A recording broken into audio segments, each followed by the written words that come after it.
This is a story about getting focused and creative.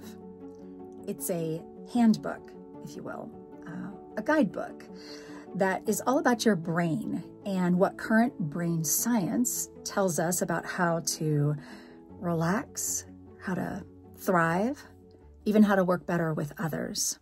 The author is a cognitive scientist who is just intent on turning good science into really good life strategies. I'm really excited for you to meet author Therese Houston. But before we do that, a quick and relevant side note about this episode's sponsor. You know that old saying, don't work harder, work smarter. Well, for me, this episode's sponsor, Positron, is all about working smarter. They are an audiobook prep and proofing subscription service that narrators like me, producers, publishers use to help them do their jobs better.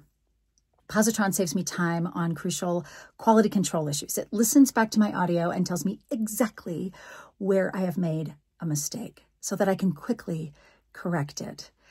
I think that even though in this last 5 years, the audiobook industry clearly has just exploded, enormous growth, right? But honestly, sometimes it still feels like a small community of artists. And to me, I think that the Positron team cares very deeply about being part of that community. Sponsoring this episode is a great example of that.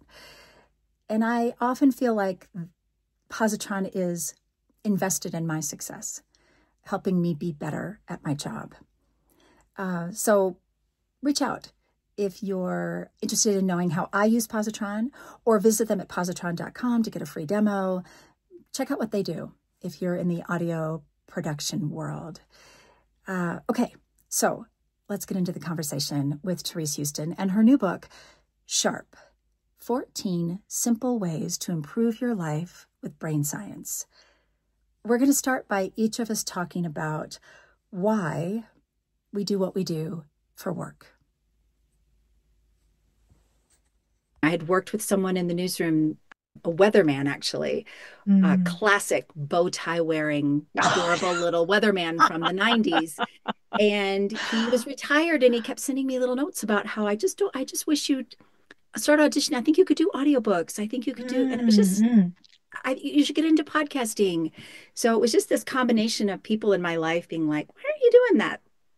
And so, yeah, so I started the audiobooks first and found myself wanting to talk to the authors before, during, and after I was recording. I was like, this is interesting. Why did this fiction, nonfiction, all the genres? So sort of that curiosity bug that probably led me into journalism to begin with was still there, kind of was reawoken. And I've had enormous fun talking to authors. It's just so fun. My own personal little book club.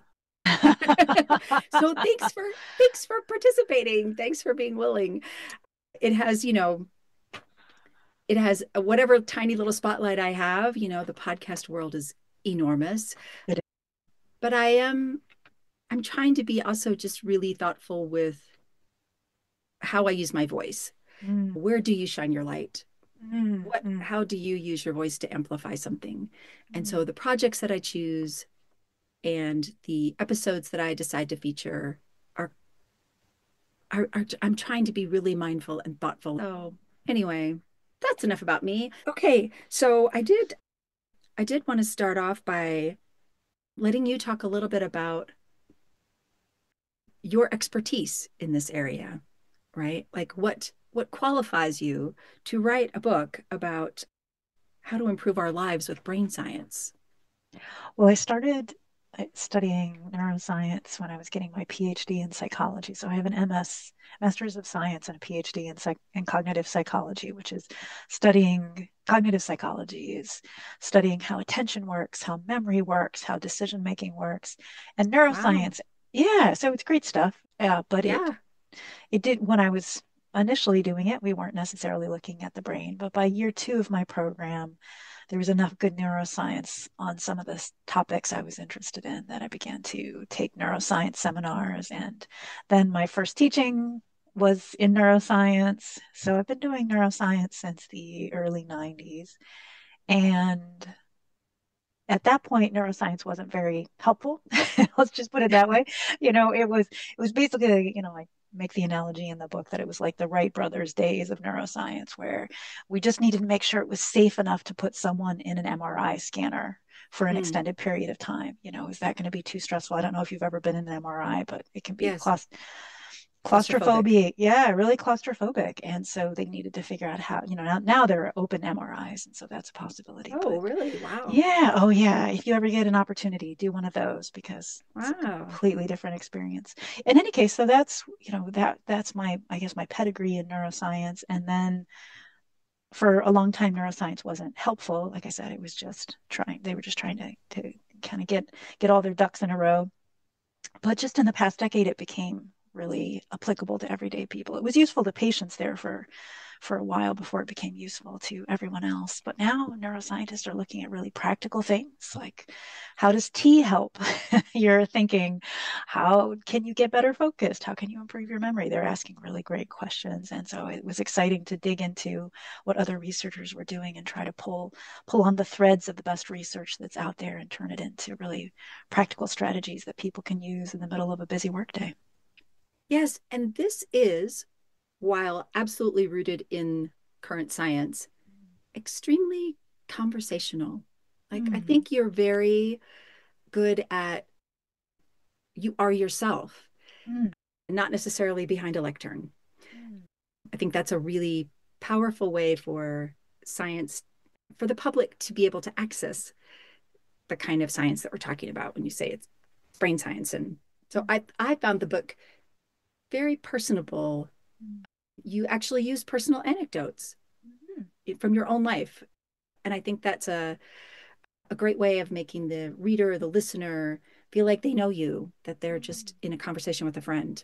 Thank you. I really worked hard on that. I find that the research indicates that if you weave neuroscience into something, people will pay more attention to it, even if they don't understand it. So on the one Yeah. hand, it has this seductive quality, like it's almost like a magic show. Ooh, what's going to happen next? A little trick. But on the other hand, I find that neuroscientists often that I think they're trying to have an allegiance to their fellow neuroscientists, so they're used to talking in jargon, and so they won't Yeah. quite let go of that. So they're trying to be accessible, but they might start that way, but then they quickly drop back into the familiar jargon, familiar to their colleagues, not familiar to everyone else. And so I really wanted to make it the kind of thing that I would have wanted to read when I was just wondering if neuroscience was at all interesting. So I tried hard to take a beginner's mind approach to this and make it Mm. something because I think that there are so many interesting things about the brain and the mind. And I want to share that love, that passion. I don't know if you're familiar, there's an American author and theologian, Frederick Buechner, if I'm pronouncing that right, Buechner.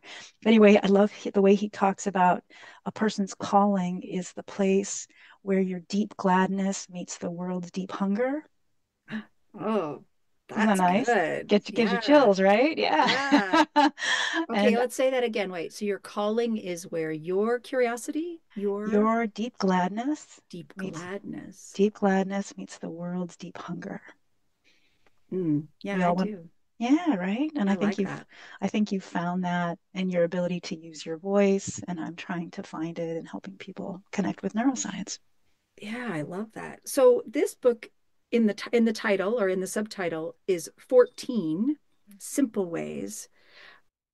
How did you hone in on 14? And it's really 14 chapters. My editors were like, Teresa, there's really close to 50 ways, if not more than 50. But Yeah.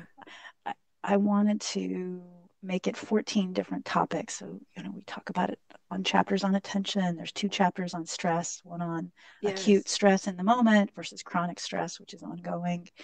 And the way that I settled on 14 is as I was reading the literature, I was like, is there enough here for me to feel comfortable sharing it as well as practical enough to be helpful? And so there were some Mm. topics, and there was a third criteria, which is would I be willing to do this myself? So, Ah, right, yeah. there are some things, for instance, the chapter on dopamine, there's a chapter on kind of cold water or a cold exposure. Yeah. And, I even point out, I've tried the cold showers. I know they help with dopamine. I can't go there. So here are alternatives, right? I know there are Yeah. some people who can stand under a cold shower for 60 seconds. Good for them. What would be an alternative for those of us who find that untenable? Yes. Okay, so that's a really good point. So the 14 in the title is referencing how you've sort of divided things up, but each one of these categories is kind of a gold mine Mm, of within the chapter, there are sort of subchapters of things you're sort of highlighting. So yeah, it probably is closer to like you're getting maybe 50, as you said, different um, helpful sort of tips and explanations through brain chemistry of why those are helpful tips. One of the things that I found most fascinating about it was, and you'll have to forgive me because I actually don't remember which number or chapter this is in, oh, it's fine. but Sure. you talked about placebo effects, and it was in the context of a doctor's office visit. And this was placebo, not necessarily as I've ingested something as a patient that has a placebo Right. effect, but I am in the presence of, from the moment I walk in their office, the Mm, effect that their office vibe mhm. has on me, and that can be a placebo in itself. I just, can you please talk about that a little bit? Because I found that I hadn't ever even considered the effects of on my brain and then my physical being of Mm, feeling comfortable somewhere or feeling mhm. like that person is trustworthy. That's Yes, essentially what this is, right? it is. Have you ever had that experience where you go to a doctor and all of a sudden you're like, you know what, the pain's not so bad, right? Yeah, Because you're sitting in that office and you're like, actually, my hip is okay. Now I feel like I've overstated it, I've exaggerated it, right. and that would actually be because you trust this doctor. It's an environment that feels your body's actually releasing. There's a good chance your body's releasing endogenous opioids. We have an opioid crisis in this country that's exogenous, external opioids, which External. your body produces opioids that will reduce pain. And if you're in an office, a situation where you feel a lot of trust and the other person has a lot of competency, Yes. yes, the person has to feel both. The person has to be both warm and competent. So those two things is what Yes. the researchers are finding. So Yeah. let's just back up a little. So placebo effect, they get a bad rap. People say, oh, it's just in your head. If there's a placebo Right. effect, they somehow think it's just in your It's head. fake. It's It's fake. It's a fake. All fake right. thing. Mm-hmm. Yeah. Yeah. If Yeah. if your mom is having migraines and she happens to get a placebo and the migraines go away, people will be like, oh, you never really had migraines, mom. It's very But it's invalidating. A placebo can very feel like an invalidating thing. Yes. exactly. It can feel very invalidating. Instead, the way to think about a placebo effect, is it means that your brain has mechanisms to treat yourself, and they're being activated by either the treatment or by a set of circumstances. So Yeah. basically your brain can do a lot of healing. Now, if your appendix is about to burst, you should not rely on your brain to solve that. You need to get to a True. hospital right away. So To it's not. clarify, there are certain conditions that will not be solved, but could still be positively impacted. Yes, yes. And in fact, I had the Yeah. experience. I was in the hospital. I was in a doctor's office once with pain that I thought was concerned was my appendix. And sitting in the doctor's office, I'm like, you know what? I've exaggerated this. It's not so bad. Maybe this was ridiculous. But thank goodness they did a scan and they found out, no, your appendix is about to burst. We need to do surgery. So thank goodness I didn't Yeah. haul out of there and say, oh, not a big deal. So in any case, so it's basically you're activating brain mechanisms, and it's not just for pain. There are placebo effects. Your brain can help you recover from IBS.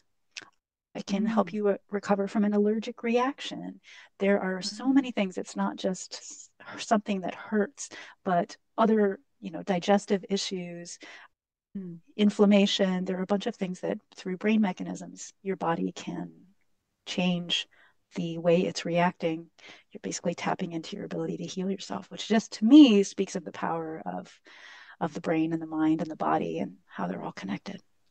Yes, and I don't think we often realize we are our own little pharmacy, right? Like that our brain is in control of, you mentioned opiates, but also all the hormones, right? And there are a couple other major factors that your science, endorphin, dopamine, are those considered hormones? Is that in the hormone category, or is that a different kind of pharmacy that the brain is working with? Sure. So dopamine is a neurotransmitter, and it can be tricky because hormones would be slow acting throughout the whole body, whereas neurotransmitters are more local and typically referred to between neurons, as opposed to hormones can affect more organs than just within the brain, right? So Oh, that would okay. be kind Okay. of that distinction between neurotransmitters and hormones. But dopamine is the reward chemical is a way to talk about it. Yeah. Dopamine isn't about having, it's about wanting. It's the I Oh. want the thing. And so when dopamine is released, particularly in reward areas of your brain, something called the ventral striatum, which I talk about in the book, when dopamine is released there, you feel a sense of reward and you want more of it. So an example I give in the book, the first time you have a particular flavor of Ben and Jerry's ice cream, if you like it, you'll get a hit of dopamine. And then in the future, if someone simply mentions that flavor, Chunky Monkey or whatever it might be, you go like, ooh, and you'll get a little hit of dopamine, the anticipation of like, ooh, I want, I do want, please, yes. Yeah.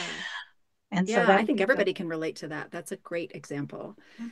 Yeah. And getting back to the doctor's office, so what the research shows there is that when Dan Bowling, he's a researcher at Stanford, one of his hypotheses is that when we're with a doctor that we trust and we think is competent and is warm and friendly, smiles at you, doesn't just look at their computer, but is friendly with you, what the research is showing is that there's a release of oxytocin in the Mm. presence of a doctor that we like and trust.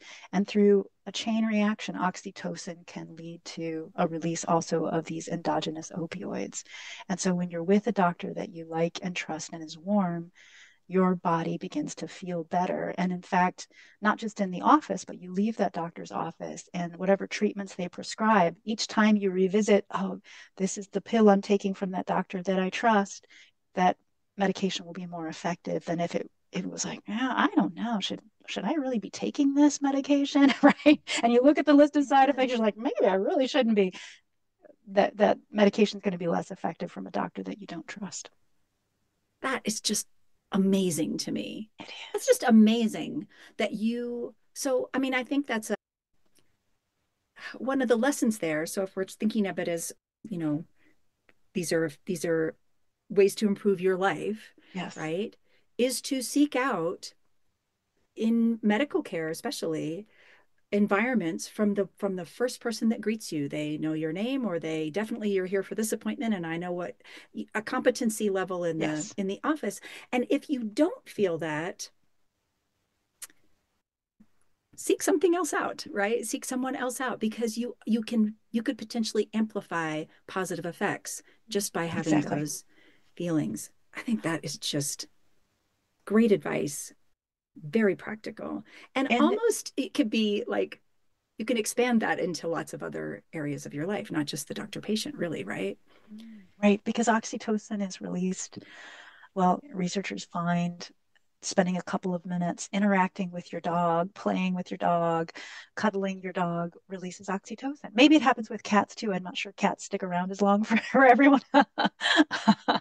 My cat, my cat triggers oxytocin. I'm going to go with that. Yes, Yeah, yeah. yeah. I get I've a had. lot of joy out of petting that cat. And honestly, you know what it is a cat has that, a dog wags its tail, interacts with you positively by saying, I'm so grateful for you, wagging the tail. Yeah, A cat has exactly. that purr, and there's something physical about petting a cat that's purring that makes Oh, you, yeah, I think that's fascinating. Interacting with your pet can produce that. can produce that. And then, it's hard to, and I said Dan Bowling and his colleagues have hypothesized this.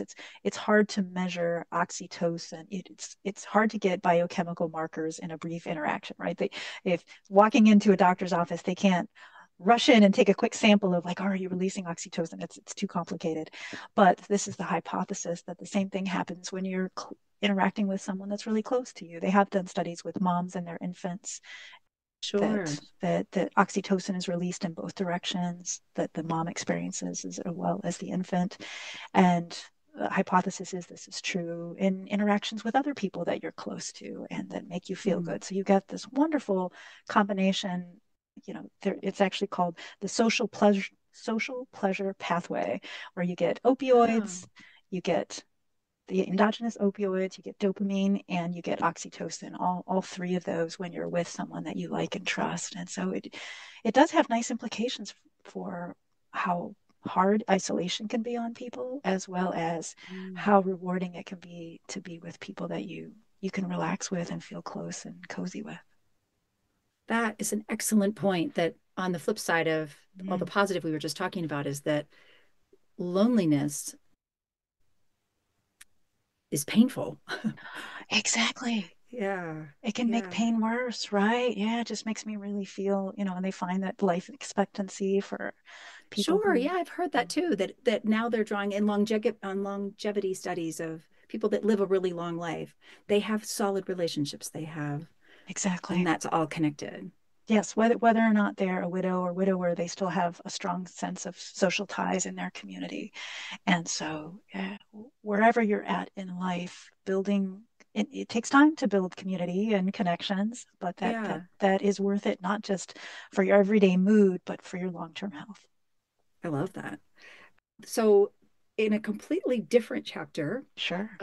there is this idea that fright or being afraid, and we're talking about a completely different emotion than trust and competency and feeling Mhm. secure and hearing my cat purr, but that Right. can you talk about how fright has some positive impact? The scare tactic is right. Like I thought that was really fascinating. Tell me a little bit about that. I find this fascinating too. So, one of the things that happens when you're frightened or you feel threatened, and I don't mean long-term threat, but some emergent threats that just happened, is that you'll release a shot of adrenaline. And so, let's say, we've had the maybe you've had the experience of a surprise party, and that frightens you a bit, and you remember exactly what it was like to walk into that room, of seeing all Yes. those people, the lights come on, the faces you see first. One of the things that's happening there is when we're frightened or we feel a sense of jolting threat, is that shot of adrenaline basically improves your ability to hold on to the memories of what happened right at that moment and in the moments preceding it. And Oh, so it basically, you can scare yourself into having a memory. And what's interesting about that is it won't improve your memory for things that happen later. And it improves things for things that happen right before you were afraid or the moment that you were frightened. And the reason, in terms of, we think of evolutionary psychology, this makes sense because one of the things we're all trying to do is make predictions about our environments. So mm. if you walk into your bathroom in the middle of the night, turn on a bathroom light, and you see a big spider, you want to remember what was happening right before you saw that spider, right? Right? You want to know, Yeah, which yeah. bathroom was I in? Were you camping in a cabin and you went out to use the latrine, right? What were all the events preceding that, so you can avoid that terrifying spider in the Yes. future? Whereas remembering things that happen after that moment, probably not as important. You want to be able to predict the scary event so you can avoid it going forward. And so people will say this, from a car accident perspective, is something traumatizing like that. They'll have all these detailed memories of everything that happened right before the car accident. It feels like time slowed down, right? Because they've got Right, right. all these detailed memories of the car coming towards them and them screeching on the brakes. And basically, all those memories are being filed away so you can avoid it in the future, but it can make it feel like time slowed down. Yes, that's very relatable, I think. And the idea that you can, because our memories are, to me, memory feels malleable, right? Yeah, And when sure. I'm remembering something from the past now, well, I was just actually, we were just talking about it over the weekend for Father's Day. We were saying Mm. my memories of a specific event Yes. are different in my children's childhood, say, are different than their memories of that event. And so to me, memory is this mushy thing. But that particular study, that research that you were talking about in this chapter about fright, had to do with, so there is a brain chemistry, there's a chemical release that that can bring things into focus very Yes. sharply. Yes. That was fascinating to me. And fortunately, I haven't had a lot of really terrifying things happen in my life. So maybe none of my memories are super sharp. But you gave some practical tips about it. Like there was something about watching a scary movie even. Yes, right. So if you know you're going to have an experience, so you can use this to your advantage. If you know you're going to have an experience where you want to hold on to the memory vividly. So let's say you are going to go into a meeting where you are going to meet a lot of people. You want to make sure you hold on to their names, Yeah. but you know that this is hard for you. The book talks about some different memory tricks you can use in the moment to hold on to those names. But if you know that, like, okay, I'm going to be in that half an hour meeting, I'm going to meet at least 20 people. I hope I hold on to at least 10 of their names. A thing that you could do is as soon as you sit back down at your desk after the meeting, watch a scary movie clip. Find YouTube, just ask scary movie clip, YouTube. You can put whatever filters on it you would want. Yeah. For me, non-violent. I don't mind scary. I don't like violent. But Yeah. do do that, and it will solidify things that happen just preceding watching that clip. So you can scare yourself into holding on to memories. What they'll do in the lab is they'll just give you a shot of adrenaline, right? And Ah. so, but that's not accessible to most of us. So. I thought it was a really fascinating idea, and it made. I think that's the other thing that I really do like about all of these chapters, about all of these concepts that you're trying to share, is that I was like, oh, well, that makes sense. Or it's the way you sort of conversationally bring the science into an everyday situation, that it's kind of cool the way that the science is catching up with maybe not necessarily old wives' tales, but things that we think of as like, oh, well, that makes sense. It's kind of neat to know the chemistry behind that, right? Exactly. And then you Right. feel more powerful. That information then makes you feel that being informed about that, I don't know, gives you the opportunity to use those things to your advantage instead of just feeling like you're along for the ride with your Right. brain Well, doing whatever it wants at any time. well, and it's kind of funny because someone asked me recently, which findings are people most surprised to hear? And I had to think about it because what I find more often is people are surprised how effective the strategies are. I think I've done a Mm, good job of explaining them in such a friendly, accessible way that people aren't surprised to hear it because, like, oh, that makes sense. And like you said, it kind of fits with some intuitions I had. But then when you try a technique and you're like, wait, that really worked. You're like, I expected it to kind of work, but it's much more effective than I thought. I find that reassuring when I hear that back. People email me later, like, I can't believe it. There's a chapter on getting focused, and I yeah. was consulting with someone who's a coach of a Division 1 college swim team. Anyway, he's often on the bus after a meet, needing to send a bunch of emails, and it's always a cacophony. You can imagine a bunch of swimmers coming back from a meet, whether it went well or didn't go well. It's going to be loud. He's never been able to focus very effectively, and in our consulting work, I taught him some techniques, and he emailed me on a Monday saying it worked. He's like, as though the whole bus disappeared around me. So I think Wow. people are delighted when these things are more powerful than they expect. Okay, so who doesn't want a technique that will help them focus while they're surrounded by distractions and noise? Let's pause in the chat with Therese and listen to this particular focus tip. There are many in the audiobook. This strategy feels especially relevant because it's a listening hack. Maybe you've already heard of it. It's about gaining focus by using headphones and listening to something called binaural beats. Binaural beats. This is from Sharp, 14 Simple Ways to Improve Your Life with Brain Science by Therese Houston, narrated by me, edited by Corey Stevenson, and produced by Pete Cross, and published by Dreamscape Media. The next strategy comes straight from the archives of the weird.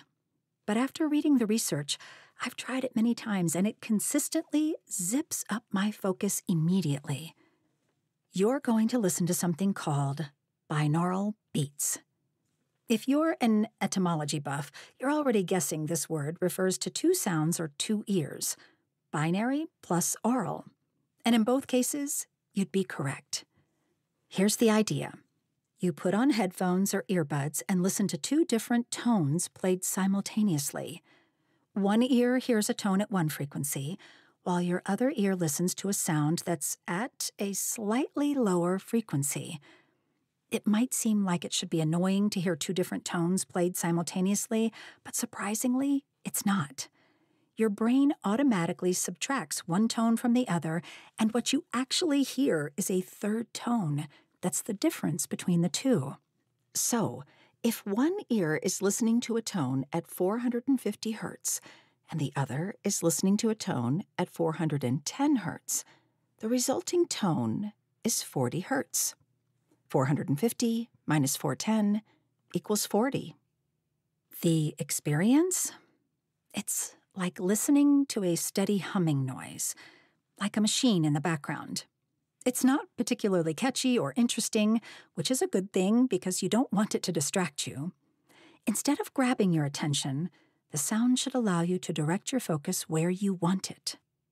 Scientists are finding that listening to binaural beats has a variety of cognitive benefits, and one of the most consistent is that it helps people create a spotlight of attention. When these beats are playing, people find it easier to move their attentional spotlight where they want it, while distractions fade into the background.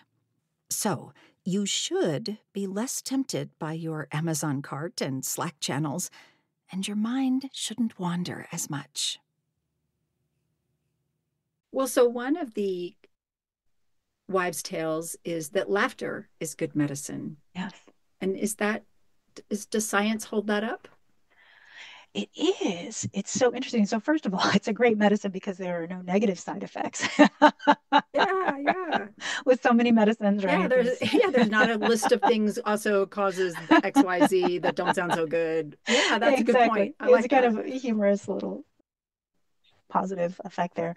But there actually is fascinating research on the benefits of laughter. So first of all, it creates vasodilation, which might sound bad, but basically it's opening up your blood vessels. And as a result, it can help lower blood pressure. So laughter is good for that. Laughter is also good for, this is going to be a weird one, but it increases pain tolerance, which you might think, I don't want to increase my pain tolerance. But if you ever have to go into a procedure, I sometimes have to have procedures where my husband goes with me because I'm afraid, and he will make jokes, and he's sitting right there with me, and thank goodness he's making jokes. Partly he's distracting me, but also the researchers find on average pain tolerance goes up by about 10% if you're laughing. So you can withstand something that's less comfortable and less pleasant, won't be as unpleasant if you're laughing through it, or at least able to like roll your eyes at the dad joke, but you're at least yeah, I think that's really, it's neat, the places that maybe intuition intersect with this supported research and brain science, and to me that kind of feels like psychology and brain science sort of coming together, right? Like you were saying, as part of your background is this, it's helping to answer some of the whys that seem intuitive, but we don't really know why. And I guess I wondered, as you were doing all of the, kind of bringing all of this together and distilling it so that it was really accessible, was there any part of that where you found the most hope, where as research is moving forward, this intersection of psychology and brain science? What is hopeful to me?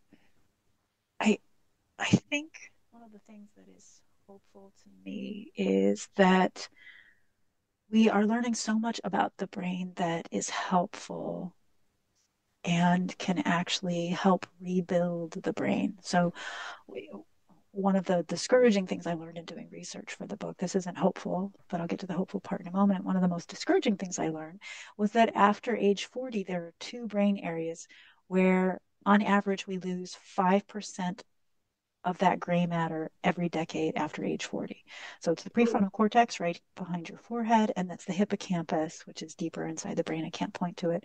But the prefrontal cortex is important for emotion regulation and decision making and holding multiple things in mind at once. It's important for inhibiting rather than snapping at someone, you inhibit it and you find a better way to say Mm. something. So your prefrontal cortex is key for all of that. And then your hippocampus is important for memory. And you lose 5% every decade. So at 50, you might not notice that's a small amount lost. At 60, you might start finding like, oh, I'm trying to remember that word or someone's name. It's not coming as quickly. That would be because of loss of both of those areas. But by 70, often people are really noticing it. By then, you've lost 15%. But the thing that's hopeful to me, and this is a topic I talk about throughout the book, there are strategies to rebuild those brain areas. So Mm. the hippocampus, as far as we can tell, it's the only area where you can add new neurons, and there are ways to do that. And I talk about that in the book. Meditation is one of them, as well as aerobic exercise, as well as the prefrontal cortex. You can't add new neurons there, but you can add new connections. You can just imagine a tree that doesn't have many branches. That would be, at age 70, you've lost some of the branches. The good news is that meditation is one of the things that will rebuild those branches, sprout new branches. And so to the point where the exercise, even walking, if you're sedentary, moving into walking can basically cancel out. You're adding enough neurons to the hippocampus, it cancels out the loss that of the Mm. neurons you're losing. So just being active it's a topic I come back to in multiple ways in the book. But Yes. what's good for your heart is basically in most cases good for your brain. Isn't that's just fascinating, but also so encouraging because I think It we is. are already, I mean, I kind of see generationally how we're better at paying attention, at least me and my family personally, to the 50s, the 60s, the Yes. 70s. Like my parents have lived longer than their parents. And Right. so it's not just an extension of life. Hopefully, it's an extension of quality of life, right? And that's maybe been Exactly. through what we know about diet and exercise.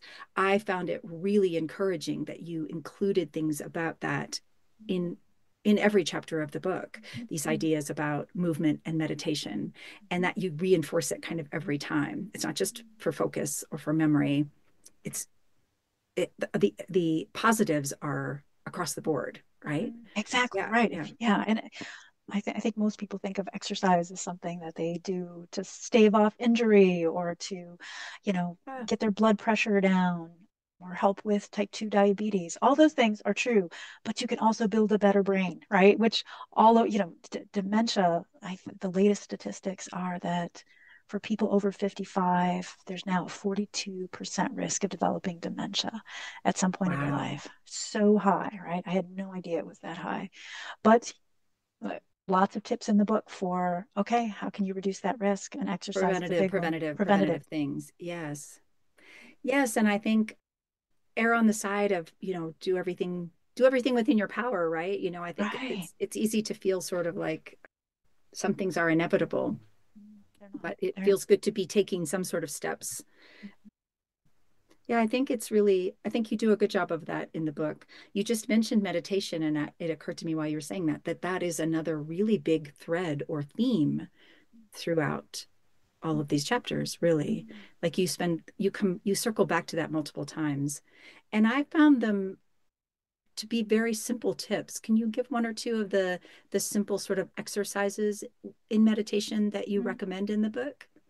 so my favorite app, and I hadn't discovered this when I wrote the book, but my favorite app would be the Healthy Minds app. I have no connection to it. It's a free app and it's out of University of Wisconsin, but that one's a really Oh, nice one. It's developed by the lead scientist is a neuroscientist, so it's especially nice because it's not just someone coming from a let's get healthy perspective, but he's actually a neuroscientist who's saying, all right, let's figure out how to do meditation that has the greatest benefits to brain health. So I really like his work. But in terms of meditation, the kind of the optimal, and I'll tell you, I was just an infrequent meditator before I wrote the book, and now I meditate pretty much every day, at least 5 minutes, usually 10. The mm, real brain benefits seem to come at about 10 minutes per day, but at least if you're doing 5 minutes, you've now worked it into your schedule because part of this is just yes. how am I going to find time? Habit and habit. Yeah, right. Habit. Exactly. Creating habit, connecting it to something else you're doing and Exactly. building a habit. Yeah. Yep. The habit stacking. I do it in the morning while I drink my tea, right? So that Okay. it's after the first cup, because I'm not quite awake enough before the first cup, but before the second cup, we work in the meditation. So finding a way to work it into your day. And a 10-minute mindfulness meditation, mindfulness is basically just, focusing on something, whether it be your breath, might be something that you're repeating to yourself. I find the guided meditations make it all so much more pleasant because, Mm, and by guided meditation, either through an app or through YouTube, you're just listening to something and it's helping you pay attention to your breathing or pay attention hmm to part of your body. And it improves focus, it improves memory, and it can help rebuild your brain. So why not? Why not do that? Why not? Why not? Yeah, why not just try that? I do think it's interesting to me that stillness, Mm-hmm. focus on breath, trying to quiet the, I've heard it called the monkey brain, right? The part of your Yes, brain that right. just blah, blah, blah, blah, blah. That stillness can be beneficial to what we want, what our main goal is of like a really active brain, right? Like we want to be able to Right. think quickly and process fast and remember well and speak clearly and be able to find the words that all of that active. And I'm sure there are also benefits to being really active, being playing games and all of that Sure. good stuff. Right. Yeah. But that there's so much benefit in the stillness is a little counterintuitive, right? Mm-hmm. Like that is surprise. It was surprising to me how much how you documented that and then made recommendations for it. I think that's a great takeaway from the book, a nugget of wisdom. Thank you. As you were writing and doing, even getting up towards publication, I know there's lots of revisions that happen. Most Right. authors I talked to were like, this was a this many year project. And this is I think you're very current. I mean, there were studies that I read that you referenced that I was like, I hadn't heard about this before. So is that challenging to write in this topic because things are moving quickly in that research field? It is, and it's neuroscience. I mean, there are many fields like this, but in neuroscience, I did a recent search, and I even mentioned this in the book. On a given month, 3,000 to 5,000 new journal articles in neuroscience are published every month. So Wow. it's just Wow. incredible. Somewhere between, right? That's at least 36,000 articles a year in neuroscience journals. So there's nobody staying on top of it all. And and as a result, things that were taken as truth not that long ago are now under question. Like the amygdala, you might Yeah. hear the amygdala as the threat detector of the brain. Like, nope, nope, nope. That we now find that the amygdala gets activated even when people are being rewarded. So it's not Mm. just something's wrong, but it's basically now people talk about it as your salience detector. This is important. This is Ah. this is worth paying attention to. Your amygdala is like, hey, whatever else you're doing, hey, you come here. I need you to pay attention. Your amygdala is saying is kind of people talk about amygdala hijack, but it's basically saying to other brain areas, hey, we need to be looking at this. Ignore whatever you were doing before. Mm. So we are constantly revising what we as neuroscientists were, and so that can make it frustrating for the average consumer, right? You hear one thing Yes. and then you hear something, just like the margarine butter debate years ago. Right? Which one's better? I don't know. Right. Right. Lots of things connected to our health do feel like it's an evolving thing. But that's part of the beauty Right. of science, right? We come up with new hypotheses because, well, this is what we've discovered. What else could we ask? What other questions could we ask around what we've just discovered that might lead us to something else? And Exactly. so, Right. yeah, that's the Right. beauty of the scientific method, isn't it? It Yeah. is. It is. And as a result, I try to, I can't stay on top of everything, but I try to pay attention to, if there's a new interesting finding on either a topic in the book, like about tea, trying to stay on top of what are the new findings around tea and what are we Oh, learning maybe that doesn't contradict, but that enhances and perhaps will make people even more motivated to consume tea, for example, because that there's great research on that. So it is exciting, but it also can be a little frustrating because I'm sure there will come a time in the near or distant future where something will be wrong in the book simply because, like, oh, now neuroscience has proven that we understand that better, and here's what was really going on. Hopefully that will be as little as possible, but it Right. meant And way off in the future. way off in the future. I had very high standards in the book for something to make it, for instance, I don't talk about chocolate in the book because I knew that Oh, chocolate had heart benefits, but I wasn't convinced by the cognitive benefits. But I'm reading, there's more recent research from when I stopped putting together studies for the book. There's now research. I'm now convinced. Dark chocolate, lean into it. Your brain. that's good. It is That's the good. PS. That's the special PS postscript for the listeners then. There you Yeah, go. I noticed that you 10 years ago had written about specifically about women, how women decide, how women's brains work. Right. And I think while this particular Sharp is not necessarily at all focused by gender, I think that as I was reading, do you think you'll return to some of that? Do you think there's room in is or are we still in a really big gender gap? Like I feel like in a lot of things with my personal body and my physical place in life right now, and that sometimes I don't feel like the research has been answering questions about women Yeah. specifically. And I do think we're different outside of wanting us to be treated equally. I think we're different. I think our bodies and brains, and I think there's an element of difference. Is there science in that's exploring that the way that maybe we're exploring more what's going on during menopause or Right. Right. yeah, Yeah. Well, I'm in my 50s, and so I'm very interested in the brain science around menopause. And yeah, what what I find really fascinating in that literature is that certain things that are frustrating have and I think that some doctors at one point, hopefully not your doctor now, but I think some doctors were like, oh, it's all in her head, are now like, oh, wait, there's actually a brain mechanism for that. Okay. Oh, that suddenly has real legitimacy. So, for instance, brain fog, right? So, this yeah, idea that so many women experience where it's just like, I'm not thinking as clearly. I can't, words aren't coming to me as quickly. I feel like I'm not able to make decisions as quickly. They, the current hypothesis around that is that for so many women, they don't sleep well at night because they're having hot flashes, night sweats, their sleep is disrupted. And one of the yeah. things that happens in good sleep is you have something called glymphatic clearance. Basically, it's clearing out, basically your blood vessels in your brain expand so that stuff can be cleared out. But that's Wow. only if you get good sleep. If you don't get good sleep, those blood vessels stay constricted and you don't get kind of the junk cleared out. Just picture like a conference room, a really busy conference room at the end of the day, right? There's coffee cups and there's paper, and there's, people threw things away but didn't quite make to the trash can. So it's kind of a mess. And Yeah. overnight, you come back the next morning, the cleaning crews come and made it really nice, and you're ready for a fresh day. Mm. That's glymphatic clearance. And what they think now is happening is that if you don't get glymphatic clearance, it's like it's harder to do your work the next day because all the junk is still there. And over Yes. time, it can cause real problems if you don't get glymphatic clearance. But in the moment, it means you're just not thinking as clearly. So it's really nice that they're now coming up with what's the brain mechanism behind that. Mm.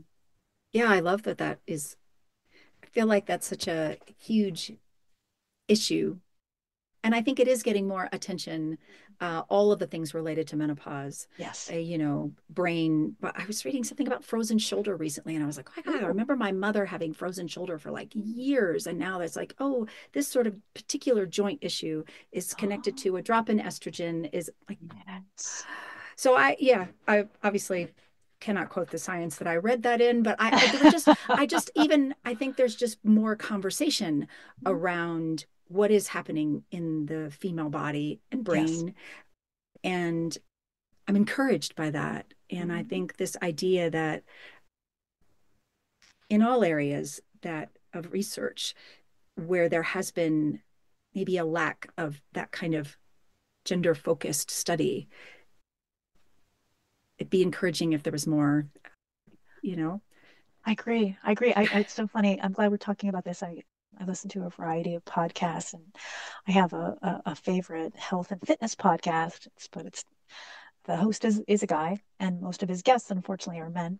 And and I sometimes, I go, tisk, great. I'm just like, get more women on your show. But it's kind of funny because he had a famous guest on who's known for his work in sleep, and actually had him on set multiple times, and they were talking about different sleep issues. And I am not kidding, Teresa. They didn't talk about hot flashes once. I'm like, let's talk about this. This is hugely disruptive for half the population and of a certain age. Yes. For many years. Exactly. Not some sort of window of like, oh, that happened for 6 months, but that could start when you're 38 and continue until you're 50. And like when you talk about like cumulative effect of that on the brain, that's just, you want to shake somebody. And you do. Half the population. Exactly. Yes. So, seeking out information specific to women's health, I think, is important. And I appreciated that you had sort of, even 10 years ago, were talking about that in your research and in the way that you were writing about. It was specific to the workplace, I think, that particular book. Yeah. How women decide. Yeah. Yes. Yeah. So I don't know that we are at a good spot right now with research, in neuroscience or anywhere. I don't know statistically what that is. My instinct says that there's still a big gender gap, that there's still a lot of research that's focused on men, but that maybe is me, just what I consume seems like it's not enough about women.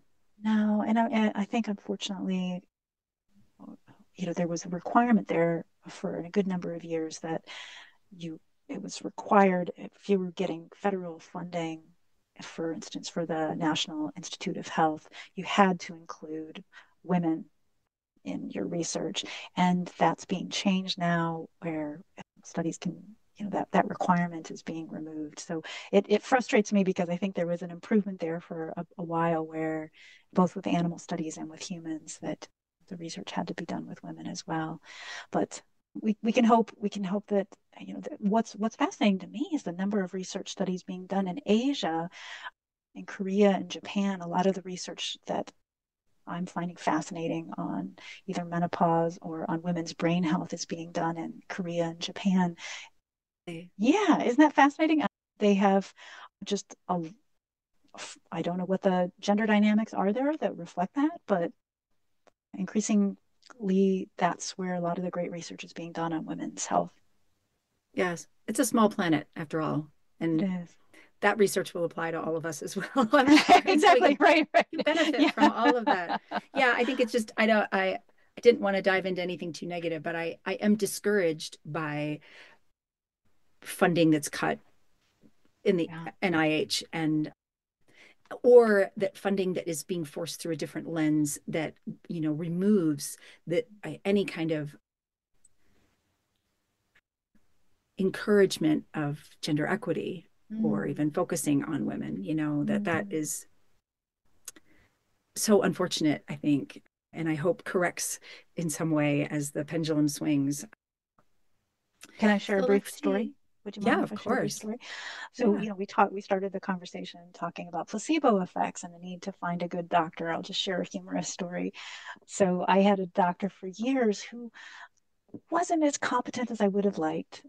He would at the beginning of the appointment, we might talk about one thing, and by the end of the appointment, he would often have forgotten that, like, oh, I need to order those tests for you. So, but he was easy to get an appointment with, and he was always very supportive of directions I wanted to pursue for different tests, right? So fabulous, right? In terms of, like, he was responsive in that regard. So I kept seeing him, even though sometimes I'd have a bit of an eye roll of like, why can't you remember from the beginning of the appointment to the end? But Teresa, the funniest story, I was having problems with my menstrual cycle, and I went to him. I was going to see my OBGYN as well, but I had to wait. The appointment couldn't happen right away. So I'm seeing him about my concerns. And as I'm describing the problem to him, I'm not kidding, he said to me, "How is your husband about this?"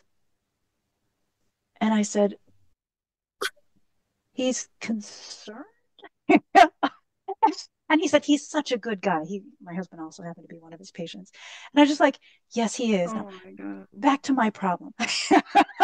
Like, oh my God, that should have been the sign to me that I needed a new doctor. Red flag. Red Red flag. flag. If he's more concerned about my husband's experience of my menstrual problems than he is about my. So it's been so hard on him. It It's been has so been so hard. difficult. I wake up in a hot sweat and it interrupts his sleep. Exactly. I'm glad you brought that up. I really, yeah. What? I know.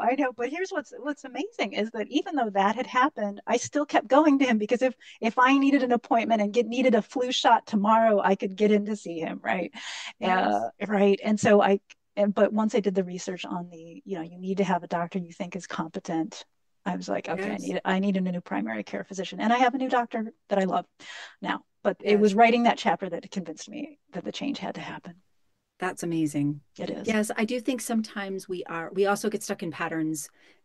And even when we know better, it's hard for us to shift gears and come out of a pattern that we've been in. And yeah, that's a great story. Thank you for sharing that. Thank you for sharing that because I think most women do have most women, I'm also in my 50s, mid 50s, and my experience with menopause was that I had to change doctors to be heard Yes. about it, and eventually did hear something other than, well, that's normal. That's normal. That's normal. And I ended up having the reason I had an MRI was I had thyroid cancer, but I didn't know I Oh, had yeah. thyroid cancer. So Sure. all of these symptoms that were thyroid related were happening as I was sort of going off a cliff of estrogen and testosterone. And it kind of got, I think, misdiagnosed or just sort of written off of like, I'm so tired, or I just can't, like, anyway, eventually Right. a nurse practitioner said, has anybody done your thyroid labs lately? And I Right. said, Right. no, I don't know. Because palpating, you couldn't feel anything. Couldn't, right. There was no lump. Yeah. Yeah. Yes, the labs were gross. The labs were Mm. way over here, and she was like, Okay. "Okay, and we'll do another test in 3 weeks or so. Maybe it was a month." Right. So they Right. did blood work, and then blood work again, and then that time it was over here. It was sort of swinging back and forth, and that Ooh. was my experience. I'd be like, "Well, it kind of comes and goes," and Right. yeah. And I think my menopause experience so far was clouded by this other medical condition that was hiding underneath it, Mm. um, that just required somebody to really be listening to me. Yes. And Yes. the fact that a nurse practitioner was like, wait a minute, how long has this been going on? And Yeah. well, that's not. And I think that we often don't know how to ask for labs, right? Like that Right. I didn't know that something other than my cholesterol Mm. and for Right. diabetes should be being Sure. checked. And I don't think it was until I went in to see an OB who does HRT things that she was like, well, let's look and see where you are. Let's see what this looks like. Right. Where is your Right. estrogen? And oh, we can supplement that. We can help you. And let's see how this makes you feel. And I was like, oh, like, are you kidding? That's amazing. That was mind blowing. Really made a difference for me. I feel a lot better. But anyway, Yeah. Yeah. I'm so glad you had a doctor who had curiosity, right? Who was just like, yes, I yes. let's just look Listening. to Mm. listen, both listening and curious. Like, well, let's just look. Let's. Do you mind if we look around a little more? Because I want you to feel comfortable, and I want to be comfortable that we've checked all the boxes. Yeah. Yeah. So my notes say I've asked you everything and I've kept you for almost an hour. Thank you so much. The last thing I do like to ask is the name of the podcast is Desideratum, which is Latin for the desire for things that are essential. It's born out of this poem called Desiderata that was hanging on the wall when I was a little girl. It reminds me a little bit of the bit of wisdom you gave at the beginning about finding your calling and how your calling lines up in the universe. One of the lines in Desiderata is, you are a child of the universe, no less than the trees and the stars. And whether or not it is clear to you, the universe is unfolding as it should. So there's a lot of life wisdom in it. So when I talk to authors, one of my ideas when I first started doing this was I just want to talk about things that are essential, things we desire as essential. And I think your book is full of these great tips for people to tap into how to be essentially better, to be the best versions of themselves. And but I wanted to give you a chance to talk about that. So for you, what is, and you could answer it as a scientist or as an author or just as a person, what do you feel like is most essential? I would say for me, the two things that strike me as essential is one, movement. I start my day, like I said, with a cup of tea and a meditation, but I'll often do a walking meditation movement. And I live in Seattle where it rains a lot. It's important to move. For me, it really allows for me to have a better day. On days when I have long flights and I can't move much, I feel out of sorts. So I would say movement is essential. And the other thing that's essential is affection. I'm very fortunate to have an affectionate dog and an affectionate husband, and just to have physical bodies that I can be close to. And whether that's even just sitting side by side on the couch, that makes life wonderful. I love that. I love how both of your answers were very physical.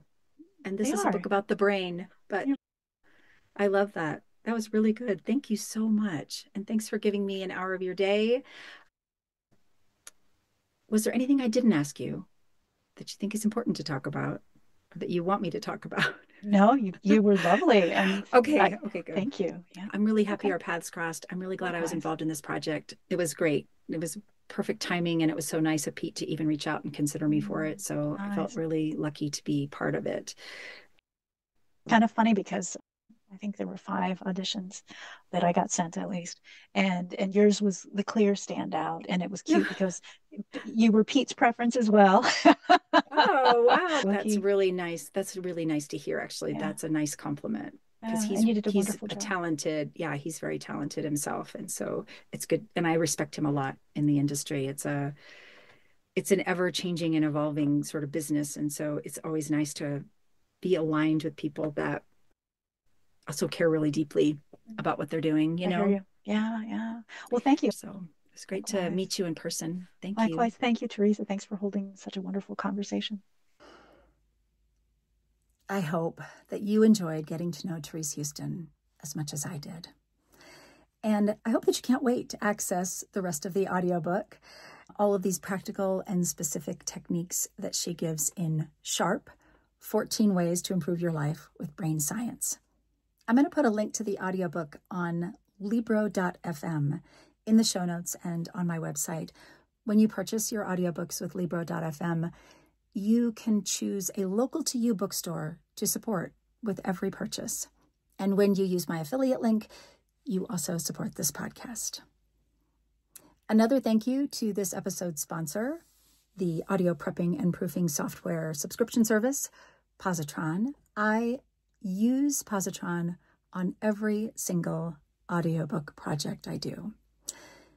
Finally, I'm going to put a link to an interview with the American author and the deep thinker, the late Reverend Frederick Buechner, who Teresa quoted at the very beginning of this episode as defining a person's calling as the place where your deep gladness meets the world's hunger.